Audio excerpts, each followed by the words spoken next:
महत्त्वाची बातमी आहे, सोलापुरात धडक कारवाई करण्यात आलेली आहे। अतिरेकी विरोधी ही कारवाई केली आहे। दहशतवाद विरोधी पथकाने एकाला ताब्यात घेतलेला आहे। तर एटीएसची ही धडक कारवाई आयटी इंजिनियर जुबेर हंगरगेकर याला अटक करण्यात आलेली आहे। जुबेरकडे अल कायदा संबंधित साहित्य आढळून आलेलं आहे।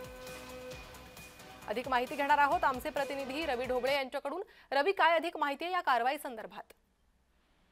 निश्चितच प्रणिता, सोलापुरातील मूळचा जो आहे तो जुबेर हंगेकर याला काही दिवसापूर्वी कोंढव्यातून पुण्याच्या एटीएस पथकाने जे आहे ते अटक केलं होतं। त्याचा संबंध जे आहे तो अल कायदाशी असल्याचं निष्पन्न झालं होतं। त्याच्याकडे अल कायदाशी संबंधित असणारे साहित्य, फोन डायरी असेल, सर्व साहित्य एटीएसने जप्त केलं होतं।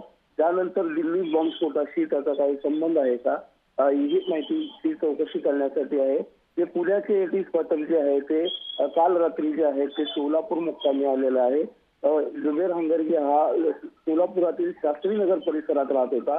त्या ठिकाणी जे आहे ते एटीएस पथक जे आहे ते आज चौकशी करणार आहे, त्याच्या घराची तपासणी करणार आहे, अशी माहिती जी आहे ती विश्वसनीय सूत्राकडून आपल्याला प्राप्त झालेली आहे। सोलापूर शहरातील जे पोलीस ठाणे आहेत, सदर बाजार पोलीस असेल, विजापूर नाका पोलीस असेल, हे जे आहे ते आज जुबेर हंगरगेच्या घरातील चौकशी करणार आहेत। जी रवी, धन्यवाद सविस्तर माहितीसाठी।